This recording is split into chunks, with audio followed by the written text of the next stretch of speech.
دنیا کا سب سے زیادہ پڑھے جانے والا ڈائجسٹ ہے۔ اس نے اپنی ایک ترکیب سے اس ڈائجسٹ کو کامیابی کی بلندیوں سے آشناس کرایا، مگر ایسا دوسری ترکیب کی کامیابی سے مشروط تھا، یعنی اگر ڈائجسٹ معیاری نہ ہوتا تو کیا عام قارئین اسے پذیرائی دیتے؟ یہی ڈیوڈ جیسے عام آدمی کی کامیابی تھی کہ اس نے معیار کو ملحوظ خاطر رکھا۔ کہانی کا خلاصہ یہ ہے کہ ایک بڑی کامیابی پر کسی کی اجارہ داری نہیں، ہر آدمی بڑی کامیابی تک پہنچ سکتا ہے۔ جو شخص ماؤنٹ ایوریسٹ کو فتح کرنا چاہتا ہو وہ کبھی جوتوں کی قیمت کی گنتی نہیں کرتا۔ ڈیوڈ ویلز کی طرح میری بھی طباعتی میدان میں یہ پہلی کوشش ہے، لیکن اس کوشش میں معیار ملحوظ خاطر رکھنے کی کوشش کے ساتھ ساتھ نئے تجربات بھی کیے ہیں جو کہ امید ہے قارئین کو پسند آئیں گے۔ سیاق و ثبات میں حتی الامکان کوشش کی گئی ہے کہ انگریزی الفاظ کے ساتھ ان کا ترجمہ دیا جائے تاکہ اردو کا قاری انگریزی الفاظ کی بھرمار سے بور نہ ہو جائے اور اکتا کر ناول ایک طرف نہ رکھ دے۔ نمرا کی اگلی کاوشیں بہت جلد حرف تازہ پبلیشر کے ذریعہ آپ کے ہاتھوں میں ہوں گی۔ اس ناول کی تکمیل میں میں بہت سے لوگوں کا شکر گزار ہوں جن کا ذکر نہ کرنا ناانصافی ہوگی۔ اس کے بعد انسانوں کا نام ہے اور جس نے ان کے ساتھ تعاون کیا۔ اس کے بعد ہے کیا ہے پہلی چوٹی۔ تو چلو بس یہ تھا تھوڑا سا سپوائلر۔ اس کے بعد اب ہم اسٹارٹ کرتے ہیں باقاعدہ اپنا اسٹوری۔ بدھ 20 جولائی 2005، ایک ماہ قبل۔ سفید گیٹ عبور کر کے اس نے چند لمحے رک کر ارد گرد کا جائزہ لیا۔ گیٹ سے آگے سفید پتھروں سے بنا خوبصورت اور طویل ڈرائیو وے تھا اور دائیں طرف کھلا سا لان جس کے دہانے پر بنے جدید طرز کے برآمدے میں بچھی کرسیوں میں سے ایک پر نشا بیٹھی تھی۔ اس کے ہاتھ میں صبح کا اخبار تھا جو وہ عادتاً شام کے وقت ہی پڑھا کرتی تھی۔ نشا کو سامنے پا کر وہ تیز تیز قدموں سے چلتی ڈرائیو وے عبور کر کے برآمدے تک آئے۔ اس سے پہلے کہ نشا اس کے استقبال کے لیے اٹھتی وہ ایک ہاتھ کمر پر رکھے ناک اور آبرو چڑھا کر پوچھنے لگی، یہ لڑکا کون تھا؟ کون سا لڑکا؟ اس نے اخبار طے کر میز پر رکھا اور اس کے لہجے میں حیرت تھی۔ وہی جو باہر کھڑا تھا۔ باہر کھڑا تھا؟ نشا حیران سے کھڑی ہو گئی۔ ایک نظر اس نے پریشی کے چہرے کے بگڑتے زاویے اور کھڑے ہونے کے تھانے دارانہ انداز کو دیکھا۔ کس کی بات کر رہی ہو؟ وہی جو باہر حسیب کے ساتھ کھڑا تھا۔ اوہ وہ حسیب کا دوست ہے، ملنے آیا تھا، اب تو واپس جا رہا تھا۔ کیوں، خیریت؟ خیریت؟ مجھے دیکھ کر اس بدتمیز لڑکے نے سیٹی بجائی۔ شرم تو آتی نہیں ہے آج کل کے لڑکوں کو۔ آنے دو حسیب کو، ابھی پوچھتی ہوں کہ کس قسم کی واہیات لوگوں سے دوستی کی ہے اس نے۔ کم آن پری۔ نشا نے واپس کرسی پر بیٹھتے ہوئے اپنی مسکراہٹ دبائی اور ایک نظر اسے دیکھا۔ سادہ گلابی شلوار قمیص میں ملبوس، اپنے سیدھے اور بےحد سیاہ سفید اونچے بالوں کو پونی ٹیل میں مکید کیے، پاؤں میں سفید اور گلابی رنگ کے جاگرز پہنے، وہ بہت خفگی سے نشا کو دیکھ رہی تھی۔ بھائی سیٹی بجاتی تو کیا ہوا، بچہ ہے۔ ہاں 6 فٹ کا بچہ ہے۔ بھائی حسیب کا کلاس فیلو، یعنی ہوگا کوئی 17-18 سال کا، مطلب میں عمر میں ہم سے کم ہے، کم سے کم بھی تو 8 سال چھوٹا، تو بچہ ہی ہوا نا۔ وہ اپنے کزن کی بنسبت ہمیشہ زیادہ لاپرواہ تھی۔ اور یہ تمہارے ہاتھ میں کیا ہے؟ لو، مری کیوں جا رہی ہو؟ تمہارے ہی لیے بیف چلی بنایا تھا، سوچا تمہیں بھی دے آؤں۔ اس نے ڈونگا نشا کو تھمایا۔ اس کا موڈ سخت خراب تھا۔ واہ، ممی کو بیف چلی بہت پسند ہے۔ نشا کا اس کے موڈ کو خاطر میں لانے کا کوئی ارادہ نہیں تھا۔ ہاں تو ممانی کے لیے لائی ہوں۔ کون سا تمہارے لیے بنایا؟ نشا آپی، دراصل پری آپا ہمیں بیمار کر کے اپنی ڈاکٹری چمکانا چاہتی ہیں۔ اپنے دوست کو رخصت کر کے حسیب بھی ادھر آ گیا۔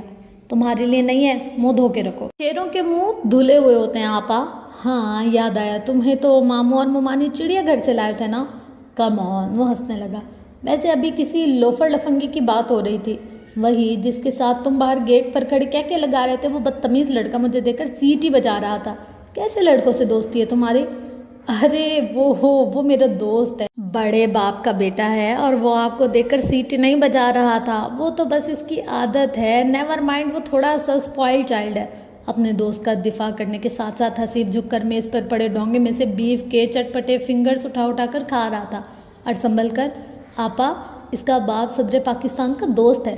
جواب میں پریشے بڑبڑا کر رہ گئی، پھر جانے کے لیے اٹھ کھڑی ہوئی۔ کدھر جا رہی ہو؟ ممی کو سلام تو کر لو۔ 50 گز کے فاصلے پر میرا گھر ہے، پھر آ جاؤں گی، ابھی تو مجھے جانا ہے۔ بھائی بریکنگ نیوز تو سنتی جاؤ۔ حسیب اور اس کے 4 دوست راکا پوشی بیس کیمپ کا ٹریک کر رہے ہیں۔ تو کرتے رہیں۔ اپنے تئیں نشان نے پریشے کو چونکا دینے والی خبر سنائی تھی، مگر اس نے لاپرواہی سے کندھے اچکا دیے۔ پری آپا یہ ظاہر کرنے کی کوشش کر رہے ہیں کہ یہ جیلس نہیں ہو رہی۔ حسیب اس کا انداز دیکھ کر شرارت سے مسکرایا۔ میں ہو بھی نہیں رہی، وہ کھٹ سے کہہ کر گیٹ کی طرف تیز قدموں سے بڑھ گئی۔ سنو تو، تمہارے کپڑے آئے پڑے ہیں، ٹیلر سے وہ تو لیتی جاؤ۔ نشا بھاگتے ہوئے اس کے پیچھے آئی۔ تم رات کو دے جانا، ابھی میں جلدی میں ہوں۔ وہ گیٹ کے ہینڈل پر ہاتھ رکھے ایک لمحے کو مڑی ہی تھی۔ کیوں؟ کیا جلدی ہے؟ وہ گیٹ پر رکھا اس کا ہاتھ ایک دم ڈھیلا پڑ گیا، قدرے ہچکچائی۔ وہ ابھی پھپھو اور ندرت آپ آئی ہوئی ہیں نا؟ اب کی بار نشا کا موڈ خراب ہوا تھا۔ کیا مطلب؟ ان کو اپنے گھر چین نہیں ہے، ہر دوسرے شام کو وہ تمہاری طرف ہوتی ہیں۔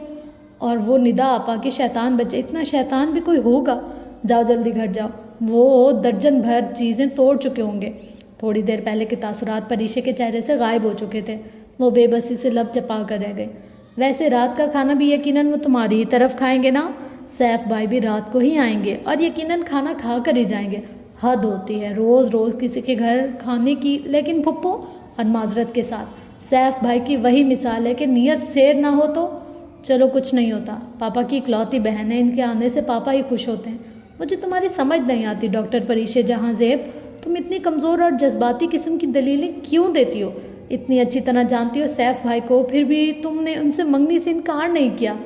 سیف سے منگنی، ان کے 3 برسوں میں نشا کو کوئی 30,000 دفعہ یہ بات کہی تھی۔ یہ پاپا کی خوشی تھی نشا، اب اس بات کو بار بار دہرانے سے کیا حاصل؟ اور پھر میں انکار کس کے لیے کرتی؟ جواباً نشا چپ رہ گئی تو وہ گیٹ کھول کر باہر نکل آئی۔ اس کے لیے کرتی انکار؟ پیچھے سے آہستہ سے نشا نے کہا۔ اس کے قدم ایک دم لمحے کو زنجیر ہو گئے۔ تمہیں وہ احمقانہ بات اب بھی تک یاد ہے نشا؟ وہ اداسی سے مسکرائے اور سر جھٹکتے ہوئے اپنے بنگلے کی گیٹ کی جانب بڑھ گئی۔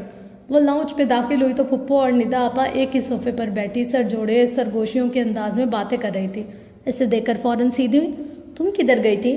ندا آپا اور پھپھو نے اسے جاتے نہیں دیکھا تھا کیونکہ وہ کچن کے پچھلے دروازے سے باہر گئی تھی۔ وہ نشا کی طرف گئی تھی، اس کے کچھ برتن رہتے تھے۔ اس نے یہ بتانے سے گریز کیا کہ برتنوں میں بیف چلی بھی تھا۔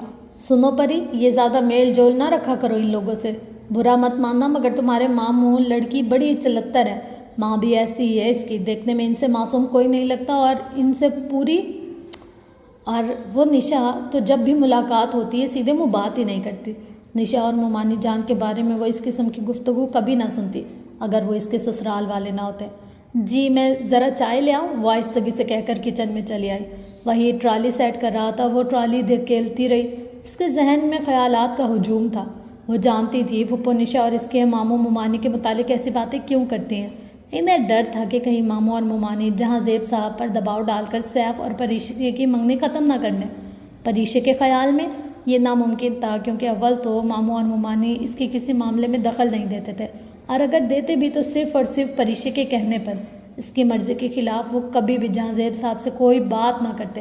اور اس معاملے میں بولنے کا حق اگر اس نے ماموں مومانی کو دینا ہوتا تو 3 برس پہلے ہی دے چکی ہوتی۔ پھپھو کو نشا لوگوں سے دوسرا خوف یہ تھا کہ کہیں نشا پریشے کو ان کے خلاف بھڑکا نہ دے، کیونکہ نشا اور مومانی کی خاصی صاف گو واقع ہوئی تھی، بقول پھپھو کے منہ پھٹ بد لحاظ اور بدتمیز۔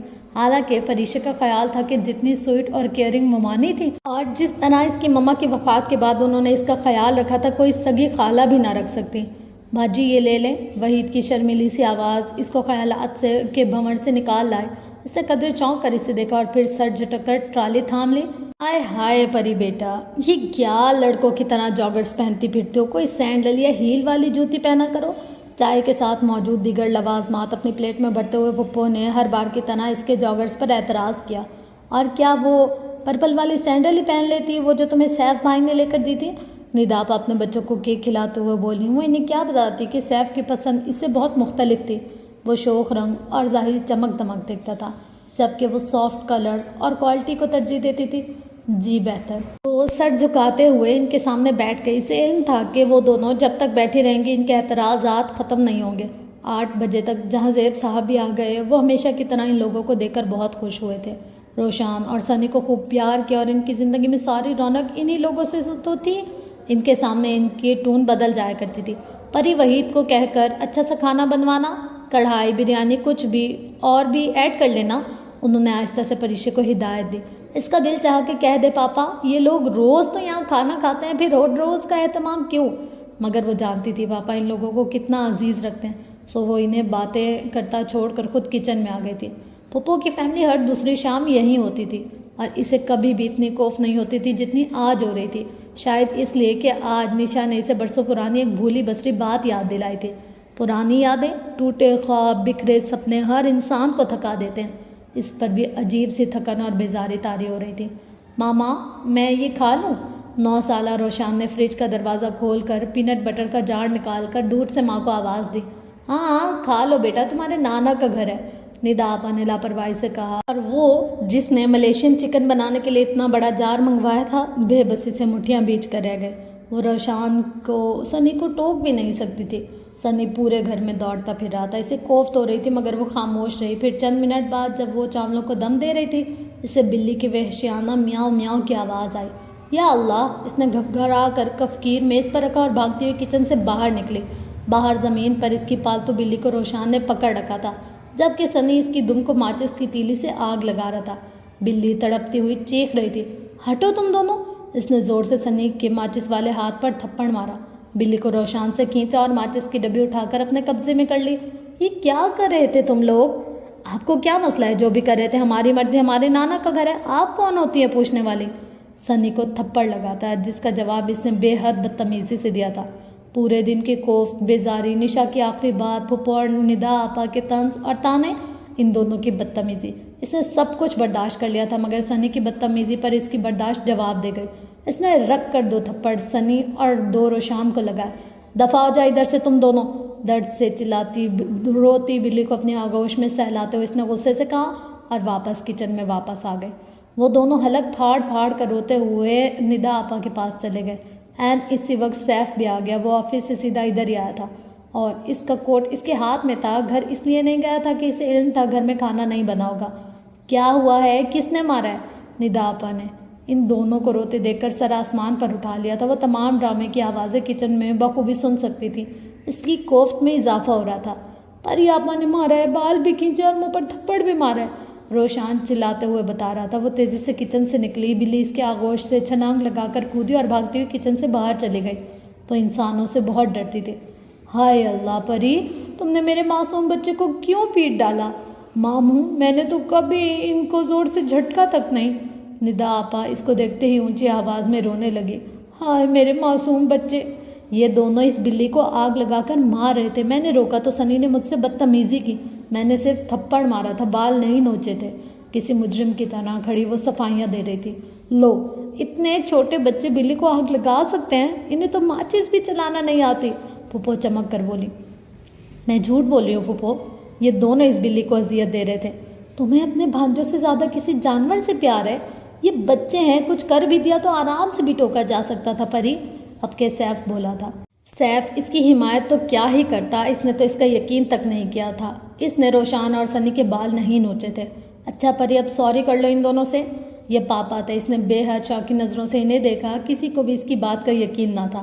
پاپا، میں بڑی ہوں، میں نے کچھ کہہ بھی دیا تو آپ سب لوگ اس طرح کیوں ری ایکٹ کر رہے ہیں؟ پری، تم بچوں اور ندا آپا سے سوری کرو۔ دیکھو آپا ابھی تک رو رہی ہیں۔ سیف نے بہت سنجیدگی اور خفگی سے اسے مخاطب کیا۔ اس کا دل چاہا وہ وہیں زمین پر بیٹھ کر رونا شروع کر دے، مگر اسے ضبط کرنا تھا، خود کو کمزور ثابت نہیں کرنا تھا۔ میری کوئی غلطی نہیں، پھر بھی ندا آپا سوری۔ ندا آپا نے منہ پھیر لیا۔ یہ اس بات کا اشارہ تھا کہ وہ ابھی تک خفا تھیں۔ میں کھانا لگواتی ہوں، وہ کہہ کر وہاں سے چلی آئی۔ وحید کو کھانا لگانے کا کہا اور خود کچن میں ہی بیٹھی رہی۔ جب تک وہ لوگ چلے نہ گئے وہ باہر نہیں نکلی۔ اس سے اپنی بے عزتی پر شکوہ ان لوگوں سے نہیں، پاپا سے تھا۔ پتہ نہیں پھپھو نے پاپا کو کیا گھول کر پلا دیا تھا کہ وہ کبھی ان کے خلاف کچھ سوچ بھی نہیں سکتے تھے۔ کیا میں اپنی پوری زندگی ان لوگوں کے درمیان گزار سکتی ہوں؟ اف، یہ کتنا کٹھن ہوگا۔ یہ تکلیف دہ خیال اس کے ذہن میں چکرا رہا تھا۔ کدھر گم ہو گئی؟ نشا نے کچن کے دروازے سے سر نکال کر جھانکا تو وہ چونکی، پھر زبردستی مسکرائی۔ میں تو یہی ہوں، تم کہو میرے کپڑے لے آئی ہو؟ ہاں، تمہارے کپڑے میں رکھ دیے، مہمان چلے گئے تمہارے؟ اس نے ادھر ادھر دیکھا، پریشے کھڑی ہوئی تھی۔ ہاں چلے گئے، آؤ بیٹھتے ہیں۔ نشا کو دیکھ کر اس کا ڈپریشن قدرے کم ہوا۔ وہ دونوں ان کپڑوں کے متعلق باتیں کرتے لاؤنج میں آئے تو جہاں جہاں سیب صاحب کو وہیں بیٹھے پایا۔ انکل، ممی کہہ رہی تھی کہ سیف بھائی کی امی شادی کی ڈیٹ فکس کرنے آنے والی ہیں نا، اور کب تک آئیں گی؟ نشا کی ان سے بہت بے تکلف تھی اور وہ تھی بھی بہت بولڈ، ہر بات بلا جھجک پوچھ لیا کرتی تھی۔ اسے معلوم تھا آج پھپھو اسی لیے آئی تھی، پھر بھی اس نے پوچھا۔ پریشے کے لبوں پر مسکراہٹ بکھر گئی۔ بیٹا، ڈیٹ تو تقریباً فکس ہو گئی ہے، عید نومبر کے پہلے ہفتے میں آ رہی ہے، تو ہم یہ سوچ رہے ہیں کہ عید کے تیسرے دن مہندی رکھ لیں۔ وہ خوش دلی سے بتا رہے تھے۔ اس کو اپنے گردن کے گرد پھندا تنگ ہوتا ہوا محسوس ہو رہا تھا۔ ایک دم کمرے میں گھٹن اتنی بڑھ گئی کہ اس کا سانس رکنے لگا۔ نشا، اچانک اسے کچھ یاد آیا۔ حسیب اور اس کے دوست ہنزا جا رہے ہیں نا؟ تم نے آج کچھ بتایا تھا۔ ہاں، وہ راکا پوشی بیس کیمپ کا ٹریک کر رہے ہیں۔ کون کہاں جا رہے ہیں؟ ان کی سرگوشیاں وہ ٹھیک سے سن نہیں سکے۔ پاپا، وہ نشا کے ایک کزن کی اپنی ٹورسٹ کمپنی ہے مری میں۔ نشا نے ان سے ناردرن ایریاز کے ٹور کا پتہ کیا تھا۔ وہ کہہ رہے تھے کہ جلد ہی ان کا کوئی ٹور جائے گا ناردرن ایریاز۔ تو پاپا، میں نشا کے ساتھ چلی جاؤں، بس 3-4 دن کے لیے؟ مگر ندا تو ہفتے بھر کے لیے میں کہ تمہاری وجہ سے آئی ہے۔ اس کی نند کا کوئی مسئلہ تھا تو اس کی ساس اور شوہر چند دنوں کے لیے سیالکوٹ ہے۔ وہ اگلا پورا ہفتہ ادھر آ گئی کہ تمہارے ساتھ مل کر شادی کی شاپنگ کر لے گی۔ وہ سوچ رہی تھی کہ چند دنوں تک کسی دور دراز پرفضا مقام پر چلی جائے، مگر جیسے ہی پاپا نے ندا آپا کی 1 ہفتے کی چھٹی کا بتایا، اس نے پکا ارادہ کر لیا کہ وہ جلدی اسلام آباد سے پورے ہفتے کے لیے غائب ہو جائے گی۔ وہ کسی کے ساتھ بھی شاپنگ کر سکتی تھی مگر ندا آپا کے ساتھ نہ آئی۔ پاپا، ندا آپا کی چوائس بہت اچھی ہے، وہ خود ہی شاپنگ کر لے، میں بس 5-6 روز میں واپس آ جاؤں گی، اس نے بہت منت اور لجاجت سے کہا تھا۔ اچھا، مگر کس جگہ جانا چاہتی ہو تم؟ وہ نیم رضامند تھے۔ وہ جواباً کہنا چاہتی تھی کہ ہنزا، گلگت، اسکردو، مگر اسے معلوم تھا کہ ان علاقوں کا نام سن کر پاپا سختی سے انکار کر دیں گے۔ پشاور، سوات، کلام، اسی سائٹ پر جائیں گے۔ اس نے سوات کا ذکر اس لیے کیا کہ وہاں کوئی 2500 فٹ بلند پہاڑ نہ تھا، اور یہ سب سے بڑی وجہ تھی کہ پاپا نے اگلے ہی لمحے اسے اجازت دے دی تھی۔ اس نے بے اختیار ایک چونکنا نگاہ اپنے بائیں کندھے پر ڈالی۔ صرف اس کندھے کی وجہ سے وہ اسکردو سائٹ پر ہمالیہ اور کراکرم کے پہاڑوں پر نہیں جا سکتی تھی۔ جہاں زید صاحب اٹھ کر اندر چلے گئے تو نشا تیزی سے اس کی طرف مڑی۔ میں نے کب پتہ کیا تھا زوار بھائی کی ٹورسٹ کمپنی سے؟ نہیں کیا تو اب کر لینا۔ اس نے لاپرواہی سے شانے اچکائے۔ ندا آپا کی ماں فیملی آمد کے باعث چند لمحے پہلے تک اس کے سر میں جو درد کی ٹیسیں اٹھ رہی تھیں اب وہ غائب ہو چکی تھی۔ تم اسلام آباد کی کسی ٹورسٹ کمپنی کا نام نہیں لے سکتی تھی؟ اب خواہوں کا جھوٹ کو سچ ثابت کرنے مری جانا پڑے گا، اور اگر تمہیں اتنا ہی شوق ہو رہا ہے سیر سپاٹے کا تو حسیب اور اس کے فرینڈ کے ساتھ راکا پوشی چلے جاتے ہیں، جس کی اجازت پاپا مجھے کبھی نہیں دیں گے۔ اور حسیب کے دوست، اس کی نگاہوں کے سامنے شام والا وہ لڑکا آ گیا جس نے اسے دیکھ کر بے اختیار سیٹی بجائی تھی۔ اسے تنفر سے سر جھٹکا۔ میں حسیب کے دوستوں کا سر پھاڑ سکتی ہوں، ان کے ساتھ 4 دن پیدل راکا پوشی کا ٹریک نہیں کر سکتی۔ وہ لڑکا بہت ہی برا لگا تھا مجھے۔ نشا خاموش ہو گئی۔ نشا کے جانے کے بعد وہ اپنے کمرے میں آ گئی۔ اس کے کمرے کی ترتیب ایسی تھی کہ دروازہ کھلتے ہی سامنے پلنگ نظر آتا تھا جس کے سرہانے دیوار پر توما ہیومز کا بڑا سا پوسٹر چپکا تھا۔ کمرے کے باقی 3 دیواروں سے دوسرے میسز اور چند جاپانی کو پیما کے پوسٹرز آویزہ تھے۔ ان تصویروں کو دیکھتے ہی ایک اداس مسکان نے اس کے لبوں کا احاطہ کر لیا۔ پری شیخ جہاں زیب، جس کے نام کے آخری حصہ شے ہٹا کر اسے پری کہا جاتا تھا، بچپن سے ہی ایک آئیڈیلسٹک تھی۔ وہ ان لوگوں میں سے تھی جن کے لیے کچھ بھی ناممکن نہیں ہوتا، جنہیں چیلنجز کا سامنا کرنا آتا ہے اور مزہ آتا ہے۔ سیف سے منگنی سے پہلے تک تو وہ واقعی پرجوش تھی، مگر ان گزرے 4 برسوں میں بہت کچھ بدلا تھا۔ اس کو بچپن سے پہاڑ سر کرنے کا بہت شوق تھا۔ وہ اپنے پاپا اور ممی کی اکلوتی اولاد ہونے کے باعث خاصی لاڈلی تھی۔ اس کے لاڈ پیار نے اس کو بگاڑا نہیں بلکہ بہت بہادر، مضبوط اور پر اعتماد کر دیا تھا۔ اس کی مما کو اس کی پہمائی کا شوق بہت عزیز تھا، اور یہ سب سے بڑی وجہ تھی جس کے باعث مما اس کو 1995 میں اپنے ساتھ انگلینڈ لے گئی تھی۔ پاپا نے اس کی وجہ سے ادھر ہی بزنس منتقل کر دیا تھا، مگر وہ لندن میں ہوتے تھے اور مما اور پریشے لیک ڈسٹرکٹ میں۔ 2-4 برس لیک ڈسٹرکٹ میں رہیں، وہاں اس نے بہت کچھ سیکھا۔ اس دوران وہ صرف ایک دفعہ پاکستان آئی تھی، وہ بھی سردیوں کی چھٹیوں میں، اور گرمیوں کی چھٹیاں وہ کہاں گزارتی تھی؟ وہ اس کا ایک ٹین ایج سیکرٹ تھا جس کی بھنک اگر پاپا کو پڑ جاتی تو وہ خفا ہوتے، البتہ ممانی والوں کو پتہ تھا۔ دونوں بار اسے اپنے سے 8-9 سال بڑا سیف الملوک بہت برا لگا تھا۔ وہ اس سے بہت لاڈ اٹھواتا تھا اور اس کو بڑی عجیب نگاہوں سے تکتا تھا۔ اسے اس کی نگاہیں اچھی لگتی تھی، نہ باتیں۔ اس نے 2-1 دفعہ پریشے سے جب یہ کہا کہ تم بہت خوبصورت ہو تو اس نے سیف کو بری طرح جھڑک دیا۔ 6 سال پہلے زندگی کسی حد تک بدل گئی تھی۔ جب مما کی وفات ہو گئی اور پھپھو کے بے حد اصرار پر پاپا اسے اسلام آباد لے آئے، تب پہلی دفعہ اسے احساس ہوا تھا کہ ماں اس کی کیسی بڑی مضبوط ڈھال تھی جس کے نہ ہونے سے پاپا اور لوگوں نے قبضہ کر لیا تھا اس پر۔ وہ بزنس پڑھنا چاہتی تھی، مگر پھپھو نے پاپا کو مجبور کیا کہ وہ پریشے کو ڈاکٹر بنائے، اور یوں 1 سال ضائع ہو گیا مگر وہ میڈیکل میں پہنچ گئی۔ پھر 2001 کے جولائی میں کچھ ایسا ہوا کہ اس کا کوپ اہمائی کا کیریئر ختم ہو گیا۔ اسپوتنک کے ناقابل فراموش حادثے کے بعد پاپا نے اس کی کوپ اہمائی پر پابندی لگا دی تو اس نے خاموشی سے ان کا فیصلہ مان لیا۔ اگلے سال پاپا نے اسے بتایا کہ انہوں نے اس کا رشتہ سیف سے طے کر دیا۔ اسے کوئی اعتراض تو نہیں، تب بھی اس نے خاموشی سے سر جھکا دیا۔ ہاں، تب اس نے ایک دفعہ اس کے متعلق ضرور سوچا تھا جس کا اسے برسوں سے انتظار تھا۔ لیک ڈسٹرکٹ جانے سے پہلے وہ ایک خوابوں میں گم رہنے والی کم عمر لاپرواہ سی لڑکی تھی جس کے آئیڈیالزم نے اسے ایک زندگی بھر پھانس کی طرح چبھنے والا خواب دیا تھا۔ اس اجنبی کا خواب جس کا انتظار ہر لڑکی کرتی ہے۔ اس نے برسوں پہلے نشا کو بتایا تھا، تمہیں یاد ہے ہم فیری ٹیلز میں پرستان کی ایک پری کا قصہ پڑھا کرتے تھے جس کو ظالم دیو نے قید کر رکھا تھا اور پھر اس کی رہائی کے لیے ایک شہزادہ آیا تھا، سفید گھوڑے پر سوار، بھورے بالوں اور شہد رنگ آنکھوں والا گھوڑ سوار۔ وہ دیس دیس کی خاک چھانتا پرستان کے خوبصورت وادیوں کے قصے سن کر اس کی طرف آ نکلا تھا۔ پری کی قید کا سنا تو وہ بہادر شہزادہ اسے ظالم دیو کی قید سے چھڑا کر خوبصورت وادیوں، چشموں اور پہاڑوں میں اپنے ہمراہ لے گیا اور پھر دونوں ہنسی خوشی رہنے لگے۔ اس نے ایک گہری سانس بھر کر نشا کو دیکھا۔ کاش میرے لیے بھی ایک ایسا ہی شخص آئے، شہزادوں کی سی آن بان شان رکھنے والا، بہادر اور مضبوط، جو ظاہریت کے پجاریوں جیسا نہ ہو۔ یہ کوئی کچی عمر کا سپنا نہیں تھا، ایک امید تھی، ایک وجدان تھا کہ کوئی جسے اس کے لیے تخلیق کیا گیا ہے وہی جو دیس دیس کی خاک چھانتا کسی روز اس کے پرستان میں آ نکلے گا، جس کو دیکھ کر اس کا دل کہے گا کہ ہاں، ظالم دیو کی قید میں موجود اس پری نے صدیوں اسی کا تو انتظار کیا تھا۔ ہاں، یہی تو ہے جس سے اس نے روح سے وجود میں آنے سے قبل عشق کیا تھا، جو اس کی ذات کا ٹوٹ کر بکھرنے والا ایک گمشدہ حصہ تھا۔ اور ہاں، وہ یہی تو کہتی تھی کہ اگر میں پریوں کی طرح حسین ہوں تو یوں ہی کسی سے شادی نہیں کروں گی، بلکہ وہ جسے پریاں اور شہزادیاں شرط لگا کر رکھا کرتی تھی نا، 7 سوالوں کی شرط، سامری جادو کے منکے کی شرط، ویسے ہی شرط رکھوں گی۔ تو نشا نے بے حد تجسس سے پوچھا تھا کہ کیسی شرط؟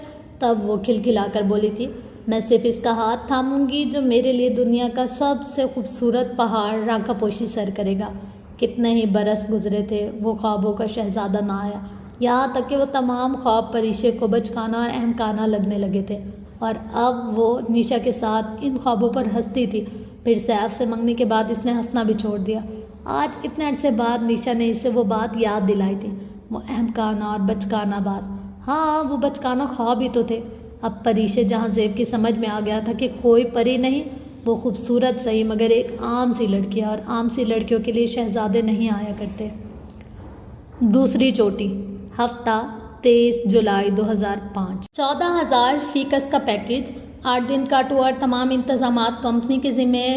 واو یار، زبردست! زوار بھائی کے آفس سے نکلتے ہوئے نشا بہت خوش تھی، لگتا ہے بارش ہونے والی ہے۔ سڑک کنارے بہت آہستہ چلتے ہوئے پریش نے سر اٹھا کر آسمان کو دیکھا۔ وہ دن کے 3 بجے کا وقت تھا، مگر سیاہ بادلوں سے ڈھکے آسمان نے جولائی کی دوپہر کو ٹھنڈی شام میں تبدیل کر دیا تھا۔ وہ ورکنگ ڈے تھا، شاید اسی لیے سڑک پر رش نہ ہونے کے برابر تھا، ورنہ مری جیسے گنجان آباد علاقے میں سڑک پر ادھر ادھر بس اکا دکا لوگوں کا پھرنا خاصی غیر معمولی بات تھی۔ پریشی اور نشا باتیں کرتے ہوئے آہستہ آہستہ بلند ہوتی سڑک پر چل رہی تھیں۔ وہ جس جگہ پر تھیں وہاں نشیب تھا۔ سڑک ان کے سامنے اوپر بلند ہوتی ہوئی اس حد تک اوپر چلی جاتی تھی کہ مخالف سمت سے آنے والے کا پہلے سر اور آہستہ آہستہ دھڑ نمایاں ہوتا تھا۔ وہ دراصل کسی پہاڑ کی چوٹی جس کو کاٹ کر سڑک بنا دی گئی تھی، سڑک کی دائیں جانب دکھائی دی تھی، جس سے بچنے کے لیے پتھروں کے چھوٹے چھوٹے بلاکس کی ایک باڑ سی بنی تھی۔ وہ دونوں اس سفید بلاکس کے ساتھ چل رہے تھے۔ تھک گئی نشا نے اسے چونے سے ڈھکے پتھر کے اس سفید بلاک پر کھائی کی جانب پشت کر کے بیٹھے دیکھا تو پوچھا، نہیں بس یوں ہی؟ وہ گھٹنوں پر کونیاں ٹکائے تھوڑی کے نیچے ہتھیلی جمائے بلند ہوتی سڑک کو گردن اوپر کر کے بہت اداسی سے دیکھنے لگی۔ بارش سے چند لمحے پہلے کا موسم اسے ہمیشہ افسردہ اور بور کر دیتا تھا۔ کہیں اور بیٹھ جاؤ پری، یہاں سے ذرا پیچھے ہوئی تو گر پڑو گی، نشا نے بہت فکر مندی سے اسے یوں اتنی خطرناک جگہ پر بیٹھے دیکھ کر کہا۔ اس کا ہلکا گلابی اور سفید امتزاج والا لون کا سوٹ سفید پتھر کے بلاک کا حصہ لگ رہا تھا۔ نہیں گرتی، وہ لاپرواہی سے گردن موڑ کر پیچھے دکھائی دینے والی سرسبز پہاڑی کو دیکھنے لگی۔ مارگلا کی پہاڑیوں پر اس روز بادل اترے ہوئے تھے، پانی سے لدے بھاری سرمئی بادل۔ پھر یکایک انہوں نے اپنا بوجھ بارش کے قطروں کی صورت نیچے گرانا شروع کر دیا۔ پریشے نے بے اختیار اپنی دونوں باہیں سامنے پھیلا دی۔ بارش کے ننھے ننھے قطرے ہتھیلیاں بھگونے لگے۔ اسی لمحے اس کی سماعتوں میں کسی گھوڑے کے ٹاپوں کی آواز گونجی۔ اس نے ہتھیلیاں نیچے گرا دی اور کسی خواب کی سی کیفیت میں سر اٹھا کر بلند ہوتی سڑک کو دیکھا۔ اس بلندی کے پیچھے کا منظر اس کی نگاہوں سے اوجھل تھا۔ ٹاپوں کی آواز وہیں سے آ رہی تھی۔ وہ یک ٹک بلندی کی جانب جاتی سڑک کو دیکھنے لگی۔ پہاڑی کی دوسری جانب سے کوئی گھوڑا دوڑاتا ہوا اس کی طرف آ رہا تھا۔ ہر گزرتے لمحے گھوڑے کے ٹاپوں کی آواز بلند ہوتی جا رہی تھی۔ اسے لگا وہ سڑک کے بلند حصے سے نگاہیں نہیں ہٹا سکے گی۔ اس وقت جیسے وہ وہیں ٹھہر سا گیا تھا۔ لمحے گزر گئے تھے کہ بارش کے قطرے فضا میں رک گئے۔ ہر طرف خاموشی سی چھا گئی تھی۔ آنے والے کا سر پہلے نمایاں ہوا تھا۔ وہ گھوڑے کی باگ تھامے اسے بہت مہارت سے سڑک پر دوڑاتا نشیب کی سمت آ رہا تھا۔ اس کا گھوڑا سفید تھا، چونے کے پتھر کے بلاکس سے بھی زیادہ سفید اور چمکدار۔ وہ اسی طرف آ رہا تھا۔ اس کی نظریں اپنے گھوڑے پر تھیں۔ وہ پلکیں جھپکائے بغیر اسے دیکھی گئی۔ اتنی دور سے بھی وہ دیکھ سکتی تھی کہ گھوڑ سوار کی آنکھوں کا رنگ ہلکا تھا، ہلکا اور بہت چمکدار۔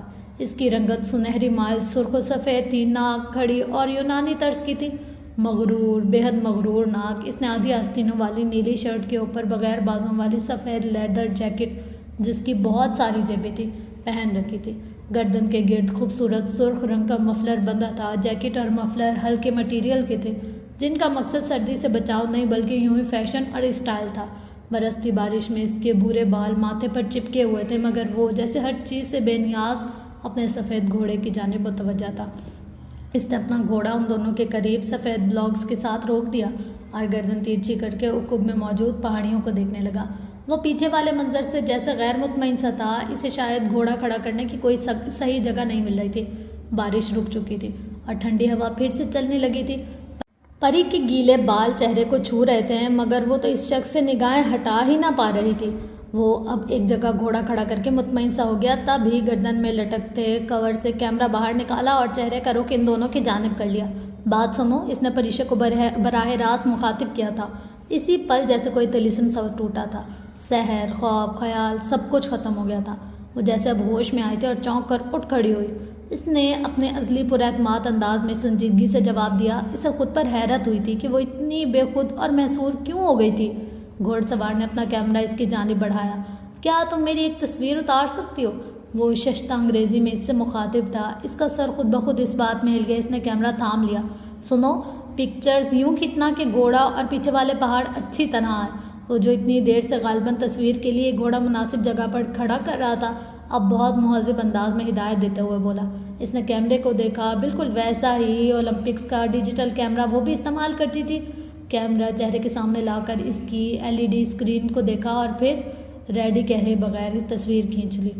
تمہارا شکریہ، مگر کیا یہ پہاڑ آئے تھے؟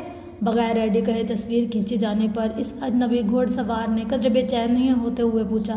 اس نے ایک نظر اس کی شہد رنگ آنکھوں میں دیکھا اور پھر سر ہلا دیا۔ ہاں، بہت خوبصورت تصویر آئی ہے۔ نیشا نے پریشے کے ہاتھ میں پکڑے کیمرے اسکرین پر موجود تصویر کو دیکھ کر کہا تو اسے خیال آیا کہ نیشا بھی وہاں موجود تھی۔ ویسے یہ تمہارا گھوڑا ہے؟ نیشا نے ہی اگلی بات کی تھی۔ نہیں، یہ میں نے کرایہ پر ایک آدمی سے لیا ہے۔ اصولاً اسے گھوڑے کی باگ تھامے میرے ہمراہ چلنا چاہیے تھا، مگر میں اس کو بھگا کر یہاں لے آیا ہوں۔ وہ شکل سے بہت مغرور لگتا تھا۔ اس وقت بہت بے تکلفی کے ساتھ انگریزی میں باتیں کر رہا تھا۔ انگریزی؟ پری نے غور سے اسے دیکھا۔ وہ انگریزی کیوں بول رہا تھا؟ اسے غور سے دیکھنے پر احساس ہوا کہ گھوڑے پر سوار وہ بھورے بالوں اور گوری رنگت والا خوبصورت سا مرد پاکستانی نہیں، کوئی غیر ملکی تھا۔ وہ اس کی شناخت کے متعلق صحیح اندازہ نہیں کر سکی تھی۔ تم دونوں ایک منٹ ٹھہرو، میں اس آدمی کو اس کا گھوڑا واپس کراؤں۔ اس نے پھر بڑی مہارت سے گھوڑا موڑا اور اسے بلند ہوتی سڑک کی طرف بھگا لے گیا۔ کتنا گڈ لکنگ تھا یار، نیشا اس کے جاتے ہی بے حد ستائشی انداز میں بولی۔ پتہ نہیں، وہ سر جھٹک کر دائیں جانب کھڑے اونچے پہاڑوں کو دیکھنے لگی۔ بادل غائب ہو رہے تھے۔ اوہ نیشا، وہ اپنا کیمرہ مجھے دے گیا۔ ایک دم اسے ہاتھ میں پکڑے کیمرے کا خیال آیا تھا۔ وہ پریشان سی ہو گئی۔ واپس آئے تو دے دینا۔ حالانکہ وہ اس کے واپس آنے سے پہلے نکلنا چاہتی تھی، مگر ہاتھ میں پکڑا کیمرہ اس کا انتظار کرنے پر مجبور کر رہا تھا۔